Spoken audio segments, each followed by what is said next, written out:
maiwasang magkagulo sa pila ng rasyon ng tubig, gaya ng sa Antipolo City. Yung ilan, mas nauna nang mapuno ang salop kaysa mapuno ng tubig ang daladala nilang balde. Nakatutok si Maki Pulido.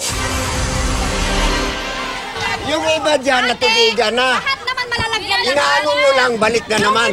Paano yung iba? Paano yung nandun? Doon nasa dulo, para hindi kawawa naman yung iba. Nakapila, wala pa silang tubig. Pag lima, nagaya ninyo, dalawa lang, minimum. Yung mga nandun sa dulo, hindi pa nakakuha.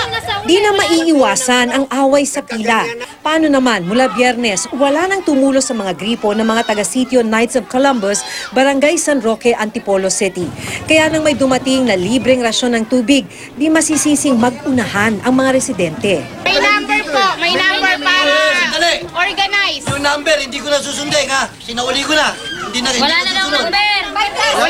Hello! Kanina pa po, unang-una ko sa pilahan. Ayos ko na number. Wala. O, di ba? Kanina pa kami nandun. Ayan, nauna kami. Sino kayo po? Talaga? Kayo pa talaga? Issue pati ang laki ng pangsahod ng tubig. Gusto nila yung ganyan, kaya yung iba hindi mabibigyan ng tubig. Sinasabi lang timba-timba, isang tao, dalawang timba para lahat magkaroon. Dala ka sa servisyo dito. Sila drum na eh. Walang timba ganito. Pwede yung ganyan. Ayan ang tubig ngayon. Wala nang ano. Huwag na kayo mag-away. Mahalaga ang rasyong libreng tubig. Mula kasi nang mawala ng tubig, may mga nagbebenta na ng kada balde ng tubig na tig 10 piso.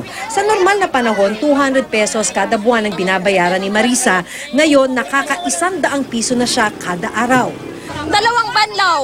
Pag binabanlawan namin, dalawa lang. Dryer na, o sampay na. Naubos agad ang laman ng tangke ng maliit na fire truck na nagrarasyon ng tubig. Babalik mo kami. Inabot ng halos 1 oras bago sila nakabalik. Sa ibang barangay pa raw sila nakakuha ng tubig.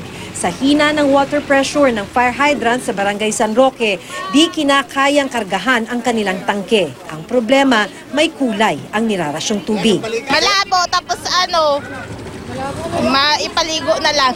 Nakakatulong. Pangbuhos ng CR, pangligo. At dahil katumbas lang ng 5 drum ang laman ng tangke ng fire truck, ubos agad ito. Maraming hindi na umabot ang mga balde kahit mula alas 8 hanggang alas 11 ng umaga, nakapila na sila. 2 truck na ang dumating, hindi pa rin nalagyan yung pila ko. Alas 7 na high blood na ako. Kakaulo ko. Sabi nila, mas okay na raw mawala ng kuryente kaysa tubig. Pero kung magtatagal pa ito, sana naman mabigyan daw sila ng ilang oras para makaimbak man lang ng tubig. Maki Pulido, nakatutok, 24 oras.